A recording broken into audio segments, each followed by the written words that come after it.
Goeiemôre, baie welkom by vanoggend se saamwees.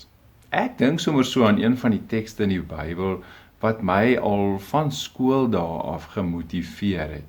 Wanneer ek partykeer dalk 'n bietjie moedeloos geraak het of dalk nie seker was nie of nie geweet het hoe ek 'n ding gedoen gaan kry nie.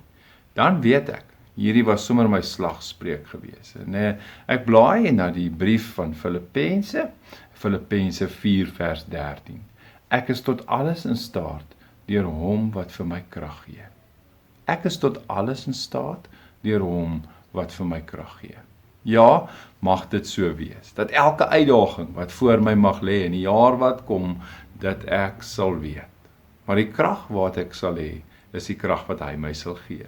Ek sal die moed hê, omdat hy my in staat stel om te doen wat hy van my sou vra. Mag dit so wees, dat hierdie ook jou slagspreuk dalk sal wees vir die jaar. Mag jy dit iewers neerskryf, of op jou spieël plak, of in jou kar, naby jou stuurwiel, dat jy dit kan sien, op jou selfoon se agtergrond van die tuisblad, en dat dit so sal wees, dat jy jouself gedurig daaraan sal herinner, dat hierdie jaar, ek sal my krag vind, en ek sal in staat wees, tot alles. Hoekom? Omdat hy my die krag gee. Mag ek daaruit leef. Kom ons bid saam.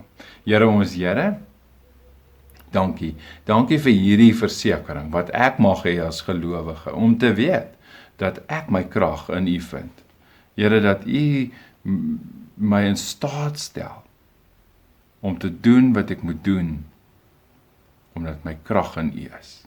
Mag U vir my krag gee, daar waar dit nodig sal wees, Here, en dankie ook, dat ons dit vir mekaar ook mag toebid.